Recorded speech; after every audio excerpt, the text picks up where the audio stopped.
अस्सलाम वालेकुम, welcome to ऑर्थोवर्स with doctor वकार। आज हमारा जो टॉपिक ऑफ डिस्कशन है वो है जी कलाई में दर्द रहना। अक्सर घरों में खवातीन को कलाई में बहुत ज्यादा दर्द रहता है और ये जब खवातीन में प्रेगनेंसी हमल के बाद बच्चे की पैदाइश के बाद कलाई में दर्द शुरू हो जाता है और अक्सर खवातीन को चोट लगी होती है जिसमें कोई हड्डी फ्रैक्चर नहीं होती, मगर फिर भी उनकी कलाई में इस जगह पे आप अंगूठा देख रहे हैं, मेरा अंगूठे से पीछे है तो ये एक आपको चूई सी हड्डी की फील होती है, इस जगह पे दर्द रहती है। आज हम इस दर्द को डिटेल में डिस्कस करेंगे, इसका तरीका इलाज बताएंगे और ये भी बताएंगे कि क्या ये मुकम्मल तौर पे ठीक हो सकती है या नहीं। सबसे पहले मैं आपको बताना चाहूंगा कि ये दर्द है ये खवातीन में बहुत ज्यादा पाई जाती है, क्योंकि खवातीन में घर में जो काम करने होते हैं, कुकिंग होता है, झाड़ू पोछा होता है, साफ सफाई होता है, उसमें ये वाली मूवमेंट बहुत ज्यादा आती है।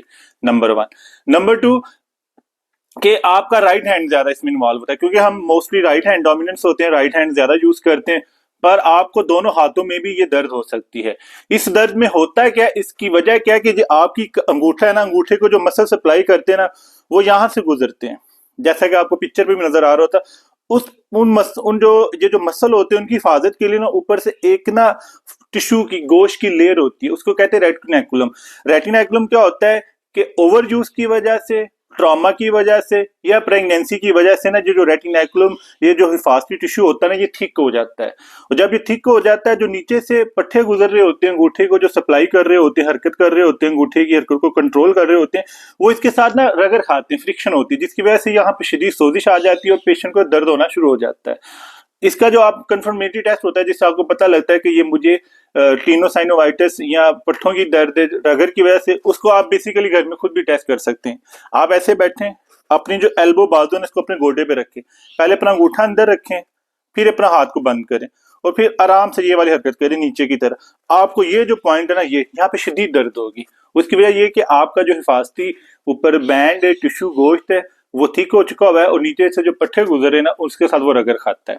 बाज़ का पेशेंट एक्सरे करवाते हैं, पर एक्सरे में इसका कोई नहीं नजर आता, क्योंकि पट्टे की जो चोट होती है या सोजिश होती है वो एक्सरे पे नजर नहीं आती। एक्सरे पे सिर्फ हड्डियों के मसाइल नजर आते हैं।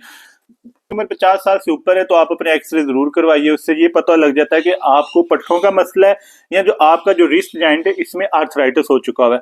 जो आर्थराइटिस के चेंजेस होते हैं जोड़ के, जॉइंट के, वो एक्सरे में नजर आ जाते हैं। पट्टों की सोजिश बहुत कम है कि एक्सरे में नजर आए। अब इसका तरीका इलाज क्या है? इसके दो तरीका इलाज। एक तरीका इलाज में होता है कि आपको हम दर्द की दवाइयां लिख के देंगे, साहब बोलेंगे आपने टकोर करनी है, बर्फ की या ठंडी गर्म जो टकोर आप करना चाहें, और आपको अंगूठे पे ना एक बेल्ट सा लगा देते हैं, एक ब्रेस जिसको कहते हैं जी, वो बेल्ट पट्टा लगा देते हैं जो आपके अंगूठे को ऐसे रखता है। आपका अंगूठा ऐसे रहता है तो जो आपके पट्टे होते हैं जो इधर से गुजर रहे होते हैं उनको रिलैक्स होने का टाइम मिलता है तो सोजिश चली जाती है।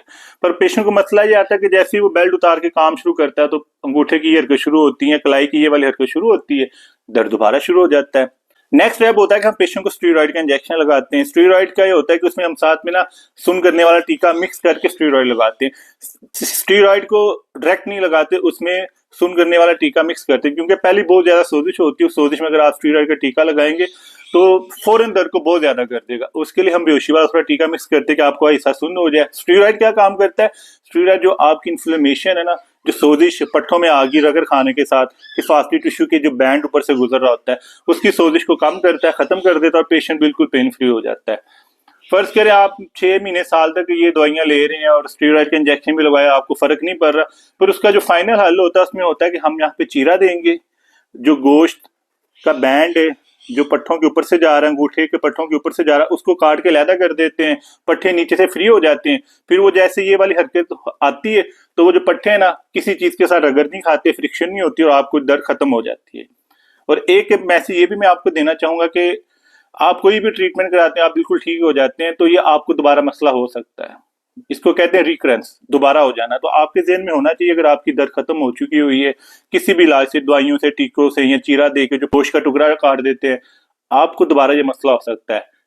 इंशाल्लाह मैं कोशिश करूंगा कि आइंदा ऐसे टॉपिक जो आप हमारी माओ बहनों बेटियों को, बुजुर्गों को, जैसे टखने एंकल में दर्द रहना, घुटने में दर्द रहना, हिप जॉइंट में दर्द रहना, शोल्डर में दर्द रहना, शोल्डर का जाम हो जाना, एल्बो में दर्द रहना, इन सारे मसाइल को हम डिस्कस करेंगे। आहिस्ता आहिस्ता इन पे वीडियोस बनाएंगे और बेसिक वही होगा कि आपको आम बंदे को उसके लेवल पे आके मैं समझाने की कोशिश करूंगा कि हाँ भाई आपको ये मसला और उसको आपको ये ट्रीटमेंट ऑप्शन मौजूद है। क्या ट्रीटमेंट करवानी वो आपने अपने फैसले खुद करना उस चीज का। वो मेरे बताए हुए फैसले पे आपने अमल नहीं करना। मेरा काम होगा कि आपको अच्छी तरह चीजों को इलेबोरेट करना है, समझाना, भाई ये तरीका इलाज है। जैसे अभी मैंने रिस्ट पेन का आपको समझाया।